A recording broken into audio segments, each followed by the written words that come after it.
Nabi sentiasa, cara Nabi macam mana? Nabi sentiasa tengah berjalan sana sini, Nabi akan sentiasa ingatkan para sahabat tentang akhirat. Itu cara Nabi mendidik akidah.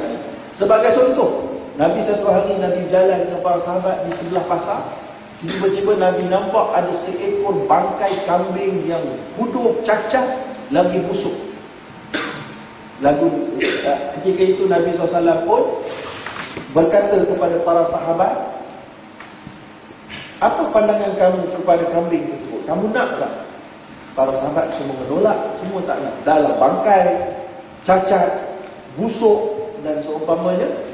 Maka Nabi kata, itulah kalau kamu melihat dengan mata hati, itulah dia dunia sebenarnya. Itulah dia dunia.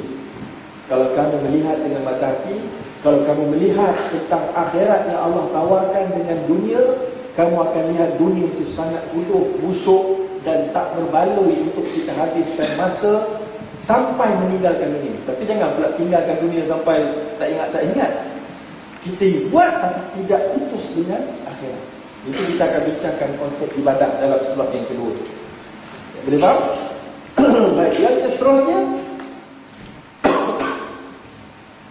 Umar Al-Khattab. Ketika Nabi sedang menceritakan tentang azab kubur, Umar Al-Khattab bertanya kepada Nabi. Umar kata, ya Rasulullah, aturaddu lana uqulana? Wahai Rasulullah, adakah kita nanti dalam kubur kita akan menggunakan akal kita sekarang ini, ataupun kita akan ada akal yang bersih baru? Faham tak soalan Umar?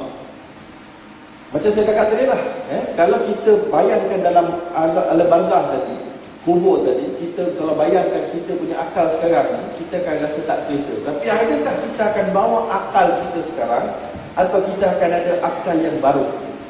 Lihat. Maka Rasulullah menjawab, na'am kahayatikumul yaum. Nabi kata, ya, kamu akan masuk dalam kubur dengan bentuk dan rupa dan panca indera dan akal kamu hari ini. Betul? Jawapan tu.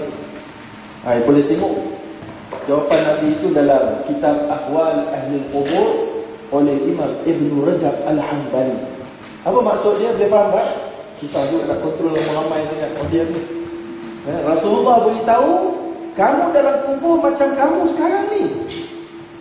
Kalau sekarang ni saudara sekali cubit jari, tangan saudara sakit, itulah dia perasaan logik yang akan saudara-saudari kita semua bawa dalam kubur. Boleh faham? Dah bersedia? Saudara-saudari balik ni naik bas ke naik kereta? Macam mana kalau accident? Dah bersedia nak meninggal dunia? Ada siapa naik kapal terbang? Macam saya? Dah bersedia kalau kapal terbang kata kita akan membuat pendaratan kecemasan, iaitulah terlepas. Dah bersedia? Itulah dia kekuatan akidah. Bila saudara-saudari yakin benda tu akan sampai, saudara-saudari selepasnya akan bertindak. Setiap ayat yang dikeluarkan akan kita fikirkan dia punya kesan implikasi dalam kubur.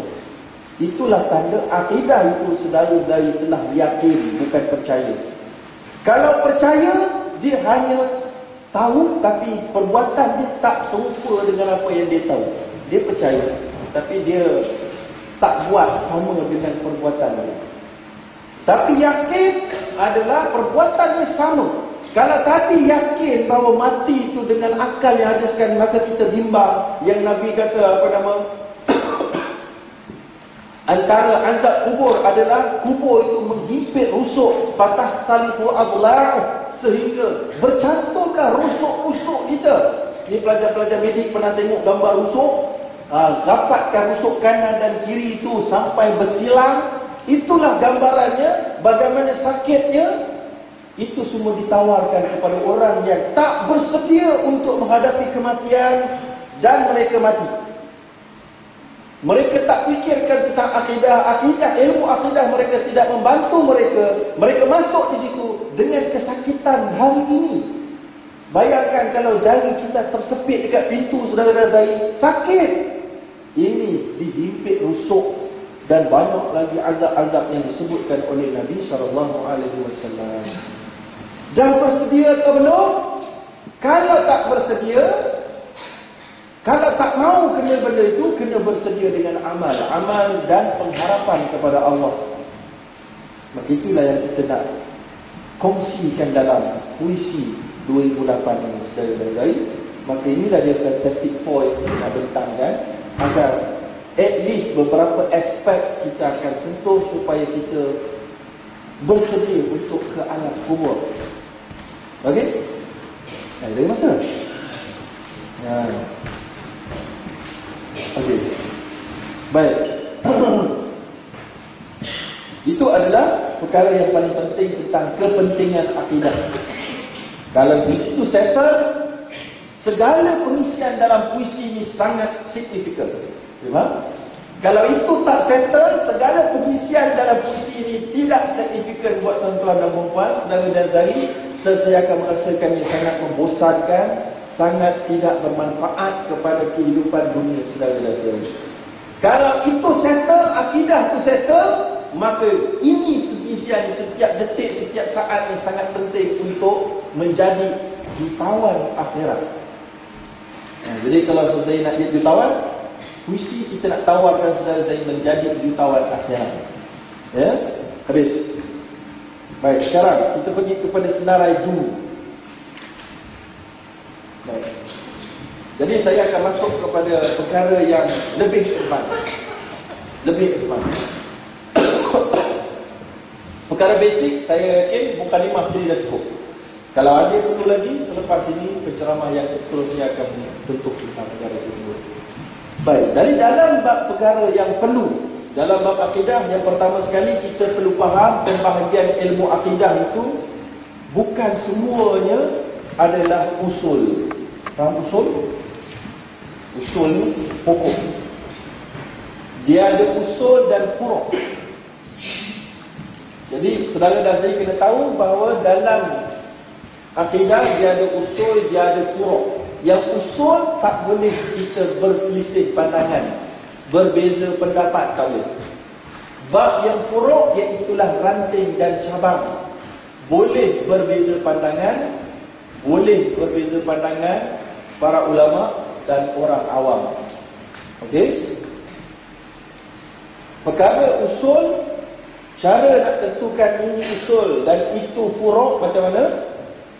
Menggunakan ilmu usul fiqh. Saya tak adalah nak ajar anda semua usul fiqh pada hari ini, tapi saya nak ajar punya basic sahaja. Dia punya basicnya sahaja. Ilmu usul fiqh akan menentukan sesuatu itu usul atau furu'. Baik, sebelum saya urai lagi, taklid dalam bab usul akidah adalah haram. Nampak?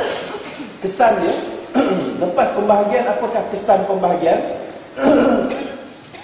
Tidak boleh taklid dalam bab usul akidah. Usul akidah tu, taklid apa maksud dia? Ikut tanpa tahu dalil yang datang daripada Allah dan Rasul.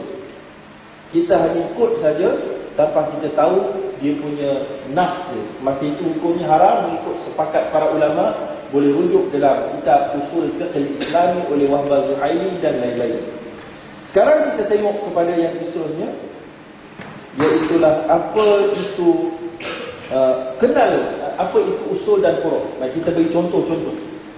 Yang pertama, Nabi Isa diangkat ke langit. Itu cerita usul akidah ke furu' akidah? Betul. Testing 1 2 3. Nabi Isa tidak disalib. Baginda diangkat ke langit oleh Allah. Usul ke furu'? Macam mana kita nak tahu itu usul? Jawapan dia betul, dia usul. Daripada mana kita tahu? Daripada ayat Al-Quran. Bila daripada ayat Al-Quran, ada tak ayat Quran ni dhaif, yang ni sahih, ada tak? Tak ada kan? Maka dari sudut itu qat'i, maknanya qat'i thubut. Minta maaf lah, saya semalam saya tanya Uruti yang dia tak whiteboard. Kalau ada whiteboard senang boleh tulis. Ini saya tak nak tulis semua dalam ni, dia payah kan? Tapi tak ada sebab